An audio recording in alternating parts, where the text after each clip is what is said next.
glad everyone is here. I had to scramble to get the hospitalization numbers over the weekend, so we have those as well. What we have here, obviously, we have a number of people that are out. We've got probably our highest in some time at the city, not because they actually have COVID, but because they've had exposure. We have several people that are awaiting tests, and so it is. We find ourselves in an unusual position, but one that's kind of common these days. Just to make you aware, obviously, we're going to talk about things that changed last week and some changes that we've made. We were going to do today because we'd already talked about doing it here in person. But next week we will begin to go back to virtual press conferences. So we will do that next week with a virtual press conference. We'll go back to the teams, and you'll be contacted about getting on via Teams. Obviously, we're going to talk a little bit about where we are with COVID and going over 75 hospitalizations and what that means for us as we're looking forward. We're going to end on that, but I'm going to go ahead and talk about some other things here that are happening in the city. Today is the last day for Hurricane Sally debris pickup. Again, we have collected almost 550,000 cubic yards. So we ask that you, that's 12,700 loads.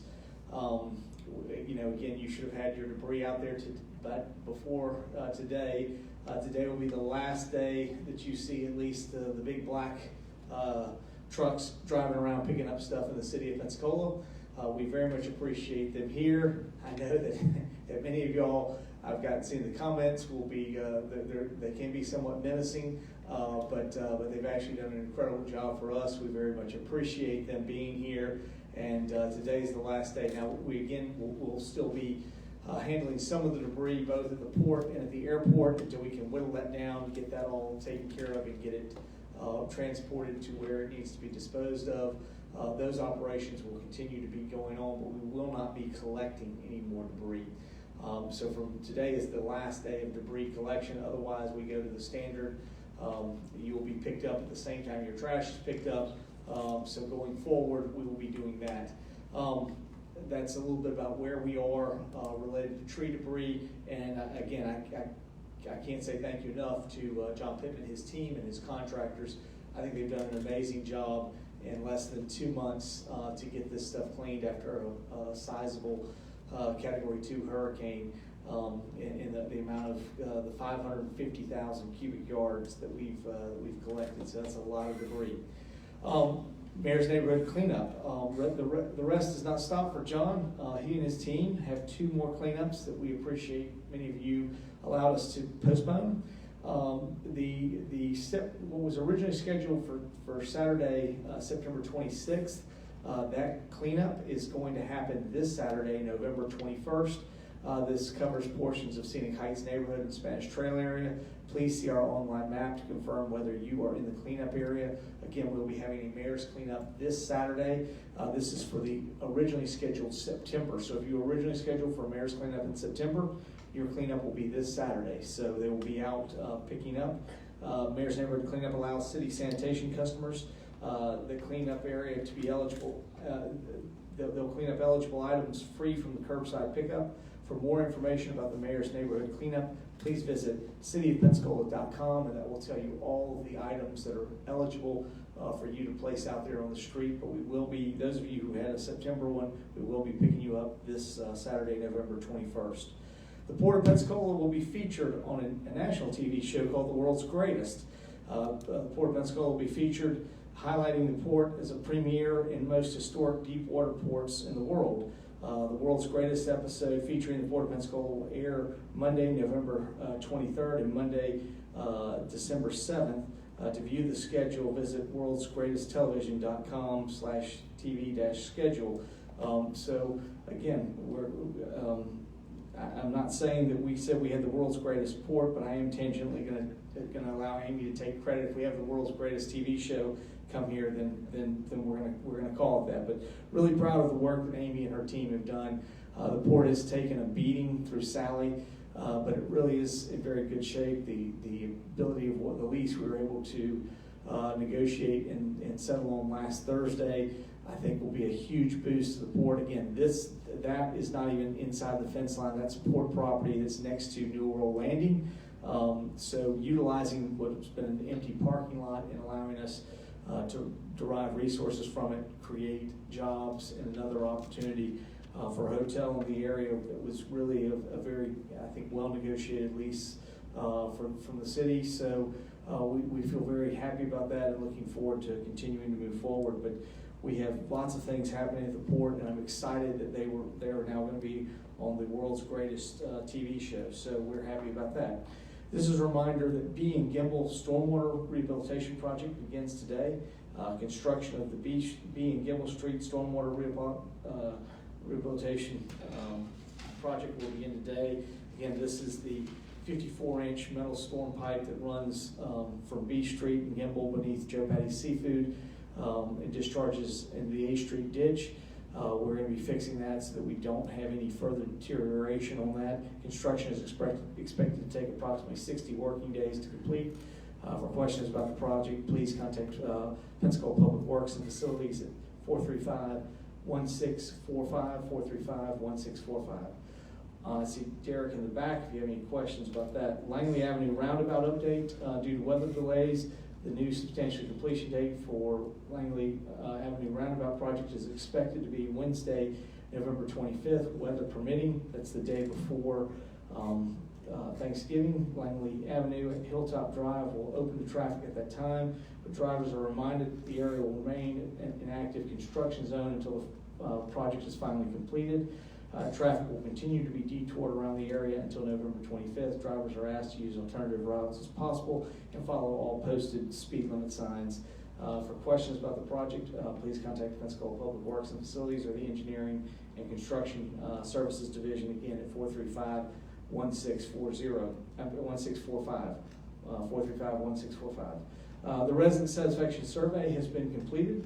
The City of Pensacola, you probably saw that, I guess, last Monday when the council had a chance to take a look at it at the agenda review. The City of Pensacola has received the results from the 2020 resident satisfaction survey, highlighting the areas of success, the city services, and city image, along with identifying opportunities for improvement. A total of 1,259 residents completed the online survey, which is a 56% increase from the numbers when completed in 2019. This is the second consecutive year that we've seen a significant increase in responses, with the 2019 survey participation in growing by 55% from 2018. The survey was conducted by the University of West Florida Haas Center and to assess resident satisfaction with a variety of services and determine the residents' top priorities for the City of Pensacola. The data will be used to identify budget priorities and areas for improvement and to improve high-quality services, provide high-quality services to residents. Highlights from the survey include more than half of the respondents, 57%, said they were either very satisfied or satisfied with the ease of obtaining information about city services, an increase of 5% from 2019.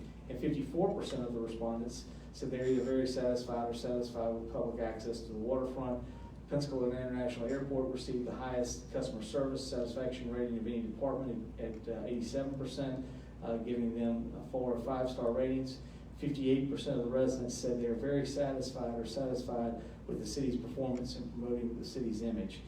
So thank you to every one of you who took the time to complete the survey and let us know what's most important to you. To view the survey results, you can just visit cityofpensacola.com.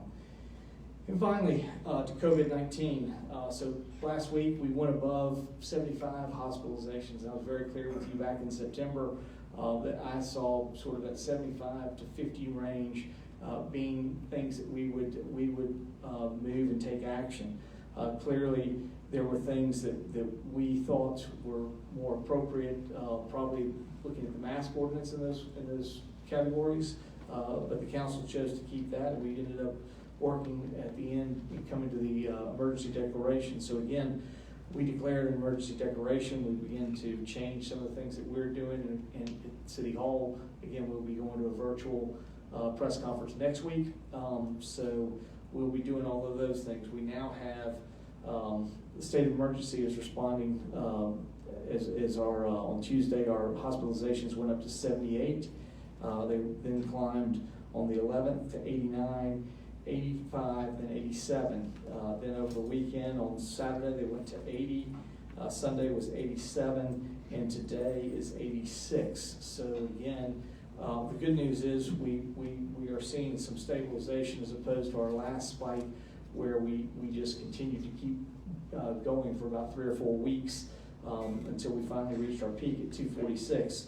So hopefully, taking the actions we're taking, hopefully we can begin to stop the spread. The challenge with it is you're always looking 2 weeks behind, but I'm convinced hospitalizations is the most important one, along with looking at positivity rate. And again, the positivity rate helps you understand where you are and what's happening. And again, we're bouncing all over the place. So our November 11th positivity rate was 10.42. Then on November 12th, we were at 7%. Then on November 13th, we were at 19.5%, before settling on the 14th back to 6.72%. While we have hospitalization positive cases of our 15,000 residents at 13,500, I agree. I mean, a number of those people have gotten better, and so other than seeing when those things pick back up as it begins to trigger, I think the much more important things that we continue to follow and we'll be showing on our website are our hospitalizations. The fact that we've gotten out of the 80s is cause for concern. As soon as we went above 75, I think I told y'all, so the day we went to 78, we instituted the state of emergency. And at this point, we're really creating an emphasis on people to wear the mask, social distance, wash your hands, avoid congested areas. There are several places that we're talking about how do we have operations of things and keep things from being congested. However, just like at 246, we're not necessarily at this point believing or in any way advocating for closures. We believe we can stay open. We can make that work. If you look at what we did in July, we didn't close anything. We were able to stay open, keep businesses open, but do it in a prudent fashion. Now, there are many people that are coming to me. I've heard several things about the fact that there are businesses that don't have masks on in operations. We are working with several of those. I can tell you, I've talked to Steve Richards at Code Enforcement. We'll be going out to several more that we've received phone calls about and emails about, and we will go out and visit them. Steve and his team at Code Enforcement are visiting places, but he's told me he's not yet told me he's had any problems when he's gone to businesses and made them aware of what is going on, that they have generally all complied and gotten back within the mask ordinance as it is related. So again, I think that's the most important part.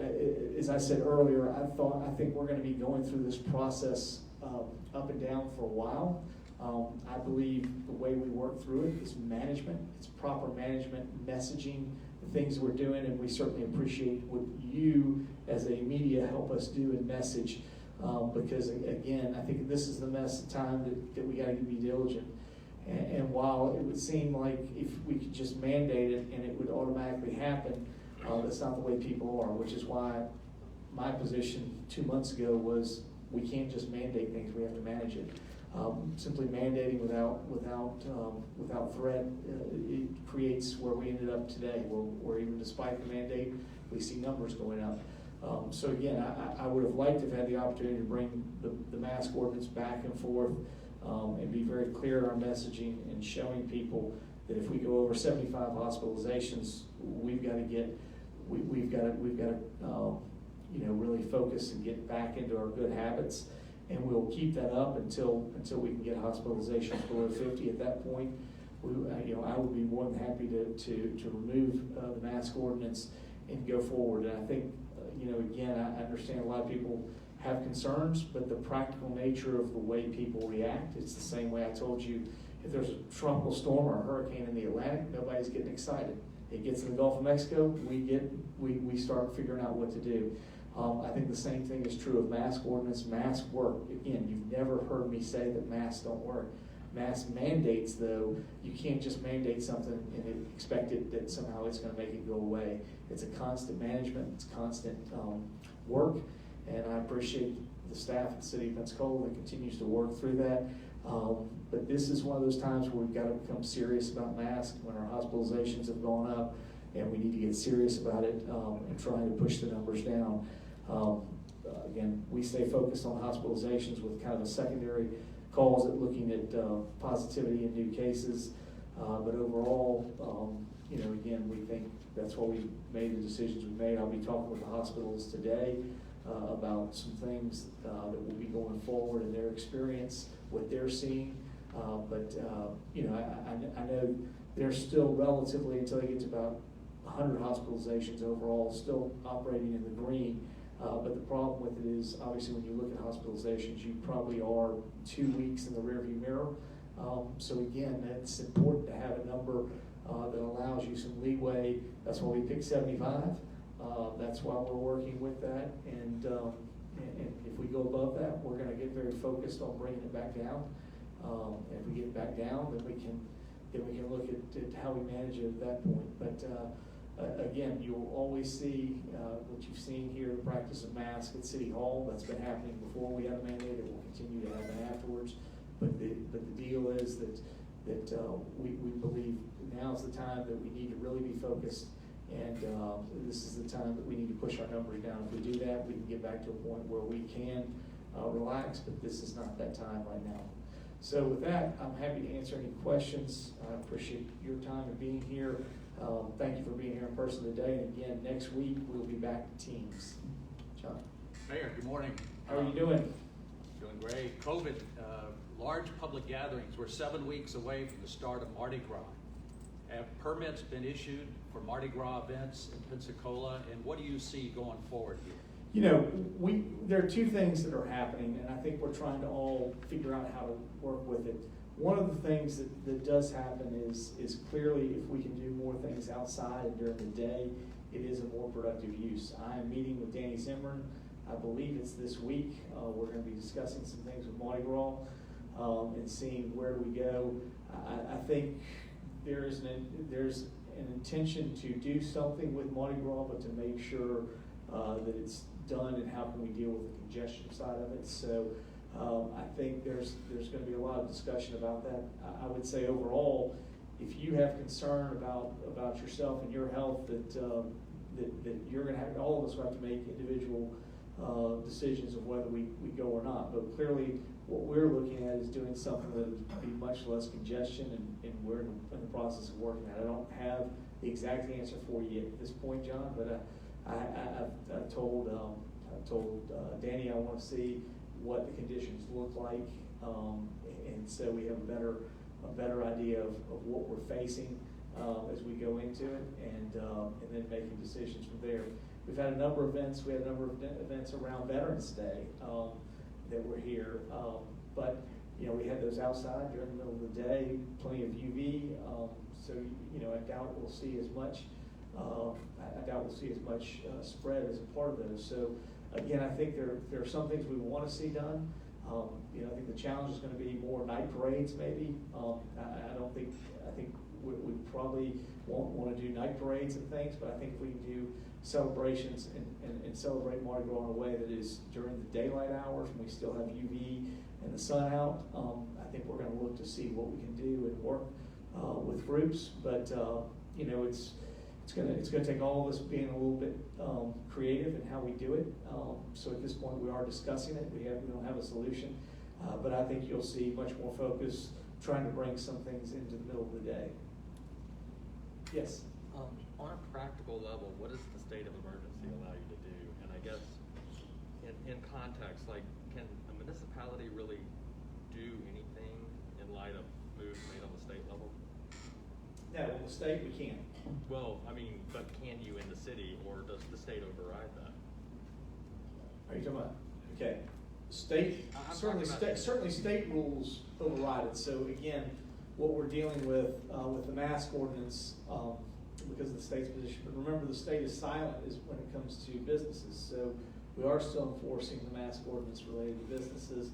We continue to work that with code enforcement, and we'll continue to do that. It has been challenging, and I talked with Wall Street Journal about it, and I said, in a lot of ways, I think Florida's handled COVID very well compared to other states in some ways, mainly because through much of it, the governor really allowed local areas to make decisions on local conditions. And I've sent him letters back in April commending him on his decision and throughout this process that he really allowed that to happen until about September when the most recent executive order came out that indicated issues related to mask ordinances and taking action against individuals. At the end of the day, again, I think if the governor feels like he can trust locals to make good decisions based on their local condition, then he should allow local governments to do that. Florida is very diverse and very different, and it takes you about 10 hours to drive from one side to the other. So if conditions can be very different in one area than another area, and so I think we as local governments should be making those decisions based on what is happening within our area. Now, I assume that somebody's asked me as well about what happens after the election if we had a national mandate, and I said I don't support national mandates like I don't support statewide mandates because local conditions are different in every local area, and I don't think they're as productive if they're national or statewide.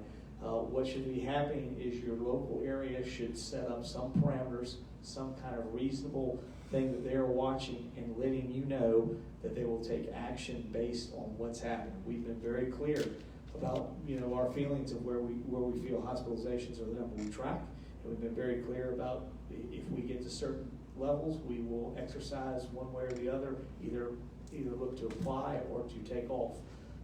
I think that's a much more productive way. I think we'll be more successful in the state and the country if we allow local governments to exercise their control over their areas based on local conditions. Are local governments in Florida really being allowed to do that? They were until well, I mean, we're still to an extent allowed to do it. It's not totally, and I would advocate that it would be better for us, Jeremy, to be able to allow to do that totally, like we were before September. So there's still things we can do, but like what? The we can still have the mask ordinance related to commercial entities. What is the enforcement teeth? The enforcement teeth is you can still enforce against businesses. With fines or something like that? You could do fines. Fortunately, we haven't had to. I mean, again, every time Steve Richards and his team have gone out to a business and made them aware of it, they've complied. All of our code enforcement. If you have a code enforcement issue, we go to you, we cite you, we give you a number of days to comply, and we come back. And if you don't comply, we move forward and we take action against you. Or if you comply, then the citation moves out and it doesn't do anything else. So at this point, everything I've talked to Steve Richards, Steve says everybody complies. He goes and talks to them, they comply. We had a lot of confusion after, in September, and we sort of went out and did that. We now see a lot of that confusion still happening. We'll be happy to talk with businesses and make them aware as we see that happen. Like I said, a number of people have emailed me and sent things in, but I remind you, we only do this inside the city limits. So again, some people will send us stuff about locations that are outside the city. We don't control that. And what about the state of emergency declaration? What does that allow you to do? It allows us to, it's been allowing us to focus and be very clear on messaging that we send. It allows us to do some things that we've done here. And, like I said before, we're going to move back to virtual press conference started next week. It allowed us to do things to change up what we're doing, and we're trying to be very clear about our intentions. I would have rather had the ability to move in and out of the mask ordinance based on those numbers. I think that would have been probably better, but that was a disagreement we had with the council, and we moved forward with the state of emergency. So again, I think we should implement the tools we have based on the local conditions we have. I think we should be very clear with the public when we're going to pull those triggers and then actually do it. We said we were going to do it at 75. The minute we went to 78, we said we're doing it. We've said we would not release off that until we got back down to 50. 50, we'll do that again. I think that's management, and it's management of this that will get us through this in a very positive way, not mandating. That's why I tried to tell you all back in September. The mandate needs to simply be a tool that we use, And when the threat's no longer there, we need to move off of it and then bring it back when we need it. So we're trying to be more intentional about how we deal with enforcement of the mask ordinance and everything else. So we're moving forward and totally understand.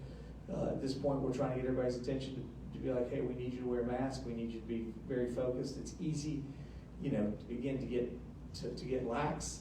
But at the end of the day, this is a time where we're trying to be very intentional about talking to people. This is when we need to double up and make sure our efforts are very focused on wearing masks, washing hands, social distancing, avoiding congested and enclosed places. So these are all the things we're asking. And those are things you're asking, but I guess I'm trying to get a specific handle on, what trigger has been pulled here? You already had a mask mandate. What does it, Jeremy, I agree. We would like to have the mask mandate be able to fluctuate based on what we need. But again, the council didn't do that. And what we're trying to show is, yes, when you have increases go up, you potentially, by leaving the mandate on all the time, you don't get what you want. You need to use it as a management tool, and it would have been much better to use as a management tool than simply just leaving it out there. So does the state of emergency beyond, city operations, like we're not going to have a presser next week here, does it do anything beyond that? And also, are you virtualing like city council meetings, stuff like that? No, I mean, we're complying with the governor's orders on city council meetings, but we have moved all staff. If you notice, this past Thursday, none of the staff attended the council meeting. We've told staff not to attend council meetings. So we will attend virtually and be there. Anything we can do to not take up room that could be available to the public, anything we can do that help makes that happen. Again, the council voted on their own rules that would allow a physical quorum has to be there, but you can still attend via Teams if you believe you are a certain classification. In other words, you need to stay home. So all of that was established last week. So we're continuing to work through all of those things. But I think overall, state of emergency at least allowed us to bring attention, to bring what we have to bear with our social media and all of our other media tools to try to get people's attention. This is the time. We would have rather. Yes, absolutely. This is why in September I said I'd rather have the tool of the mask mandate to take it on and take it off and then put it back on as we hit these numbers. Because I was very clear in September when I told y'all we're going to have an increase. It's not a question of if, it's a question of when. And sure enough, that's exactly come true. The fact that we had a mandate doesn't stop us from seeing an increase in cases and seeing an increase in hospitalizations. Do you not think we would have had a larger increase had the mask mandate gone away? Yeah, I think the people, again, wearing masks is important. Continues to do that. If Escambia County has never had a mask mandate, Santa Rosa County has never had a mask mandate.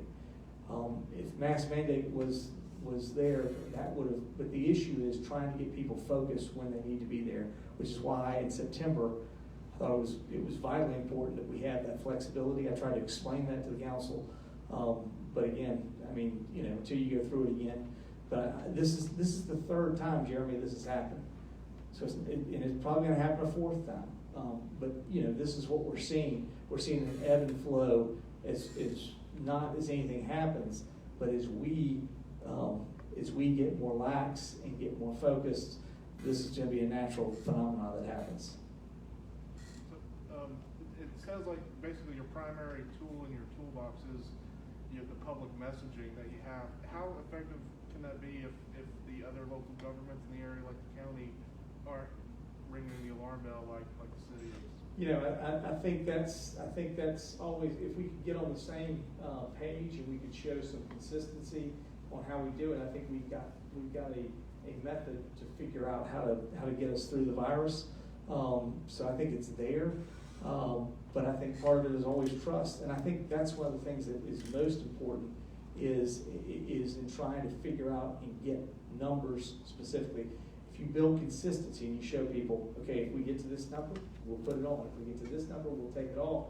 You build some trust in the numbers and people understand what it is that they're supposed to be doing. I think if we did that, I would hope that the other jurisdictions in our region would also jump on board with the same thing. I think there's been a challenge with them, with an understanding of trust and what they would want to do. And I think if we get better at this, and we get better at understanding how to do this and bring it on, we become clearer in showing people that yes, we will put it on at a certain point and we will take it off at a certain point. I think that builds much better positioning, messaging, and you're ultimately more effective in what you do for your public. I think ultimately. I mean, the one thing I will say that's been interesting to me, I talked to the lady at the Veterans Day on last Wednesday, and I was talking to her, and she said, she came in and she said, I just want to tell you thank you. I said, no, we're certainly trying with it through things. She said, no. She said, you are the most balanced person in this. And I think that's what we're trying to create, is something that is balanced, fair, and that people can comply with and they understand. We've been very clear from the very beginning. We've told you what we're going to track, why it's important that we track it, and we've tracked it. And based on numbers, we would like to make decisions on the policies that we do. I think we will be much more effective if we do that. And I think we will build trust with the public if we are consistent with how we implement and what we do. Have you had discussions though with like the county, for example, about changing their messaging, letting people know that there's a spike happening? I mean, they're certainly aware, and we've communicated. I'll be on a phone call with them today with the hospitals, and I mean, we'll ask for that messaging. I mean, I will say I was at a county meeting on Thursday. We were successful in getting some CARES Act money, but everybody there was in masks. I see 40% of the commissions in masks. So, I mean, they're changing little by little. So, I think it's more of a simply understanding what the issue is, being consistent in how you message, being deliberate in the actions you take and why you take them. And I think that's much more important. I mean, we came here very clearly. We never said that you should stop wearing masks, but we also were very intentional in realizing that if we got below a certain point, we no longer have a threat. It was unproductive to continue to push forward. I mean, I was an econ major. Everybody who's in economics knows the law of diminishing returns. It means the lower you get, the more energy you've got to put into it, the less likely you're going to get any return based on the energy you're putting in. So at that point, quit doing it.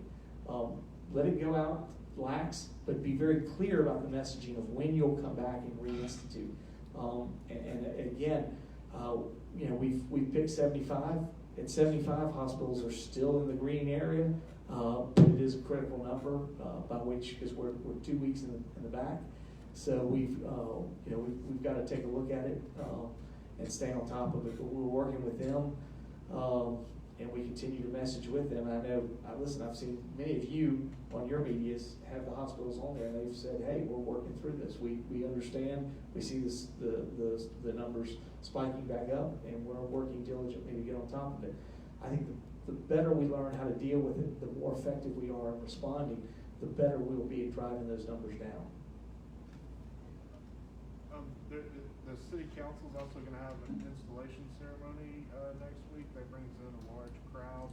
County is moving theirs over to Blue Wahoos. Have y'all thought of doing something similar? We haven't really talked about that. We may do something and move it outside for that reason. Doing it outside would probably be more prudent with the numbers. Anything you can do to do that outside, we've learned that as well. And the daylight is much better in trying to prevent spread of virus. So, we haven't sat down with Don Crayer and talked about that, but probably something we should think about. Yes? Mayor, with the recent reporting that the Pensacola Tech Park has failed to attract bidders under the current RFP, the city has representation at the Pensacola Escambia Development Commission. And they're meeting this week to talk about this, according to reporting. What's the city's input? Is it time to move on, or are the encumbrances so tight that you're stuck with one type of industry there? Again, it will be, we'll see what comes out and what restrictions we continue to have with the, the Department of Commerce, I think, provide the grant, EDA provide the grant. So, whatever those terms of the grant are, we'll have to work within those. I think there are some challenges in niche marketing, and that's been part of it. We've had our own stops and starts. We've had the property just down the road and across the street on 9th Avenue that we've had some, we've gone through, we've done a lot of things, we've engineered it and we've put it out there. I do think some of the, some of the things that have happened related to COVID and the market have changed some of those things, but some of them, we see other places coming forward with other developments. So I don't know if it's a challenge related to that corridor and other relative to spaces that are in the immediate downtown area. I don't know if that's the reason, if there's just not enough strength to create momentum that far away from downtown at this point. But I do think as downtown continues to grow, that just puts that property in a much better situation. I mean, for the most part, we've seen retail do very well in the East Hill area, in the corridor all the way through, what's called more the old East Hill area, which would be sort of west of 9th Avenue. That area's done very well. So, I think something will happen. Is there probably some impact that COVID's made to it and has caused people to be somewhat tentative and non-committal? Yeah, I think COVID's changed all of the way we look at things.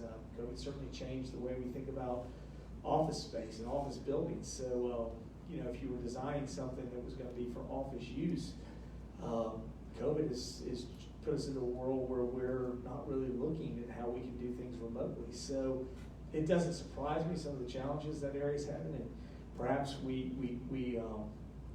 think about other alternatives. But until we come to a point where the EDA grant is no longer the issue, sort of forcing us to do certain things, then I think we'll have to keep working through and going however to comply with the grant. But perhaps at some time we get out of COVID, yeah. I mean, office has changed dramatically. And you look at Navy Federal, they have a large workforce they're working remotely with. So your space needs that you once thought you needed to do are not nearly as extensive as people once thought. So I will say I believe that's going to happen all over. We'll see that happen. We'll see more teleworking. We've certainly experienced that. We'll do it next week on with our press conference.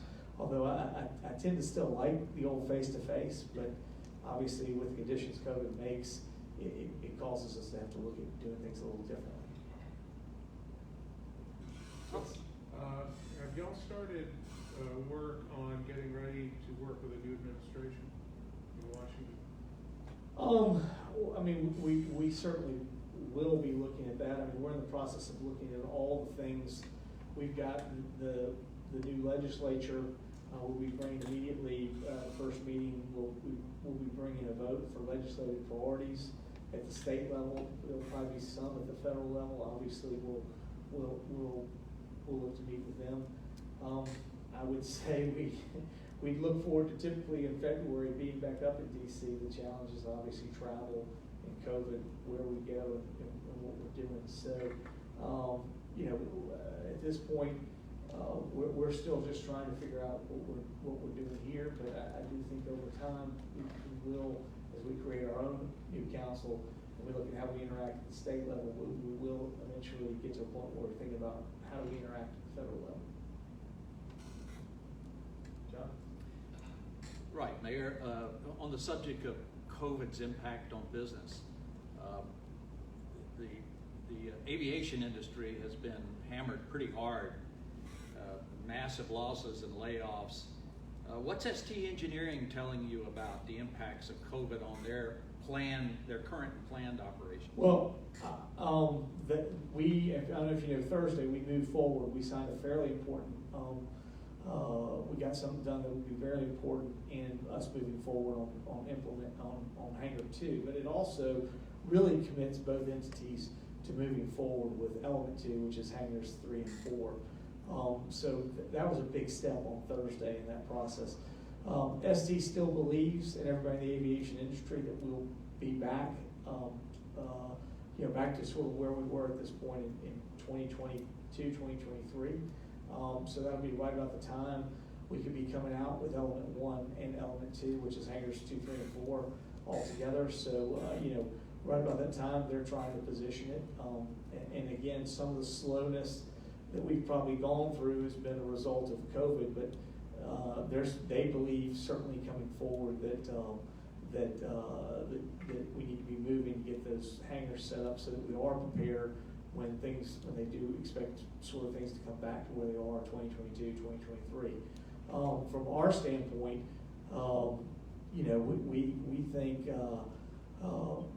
we think Pensacola continues to be strong in our airport. Strong relative. We still are operating about 60% of what we have, but we are still, twice as much above the national average, and most of the national average is still around 30. So, from that standpoint, we're still doing better than other areas. So we will continue to work at that and do what we can. I do think when you look at one of the good things that's also in there is ST doesn't just do passenger planes. They also do several freight providers, and we have not stopped moving freight. In fact, we've probably moved freight more after COVID than before. So, it's always interesting. If something comes through, it changes one thing, but it doesn't mean it overall changed aviation.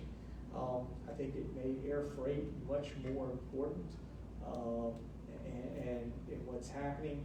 So, again, I think the potential is still there for everything we wanted to accomplish, and we're very grateful for ST to be able to move forward, which we did with the vote on Thursday night. So, again, I think we're ready to get forward to get started on Element 1, which is Hangar 2, and then we'll go forward with Element 2, which is Hangars 3 and 4. So, excited about that. Well, if that's it, I certainly appreciate time with you. Again, next week we'll meet teams.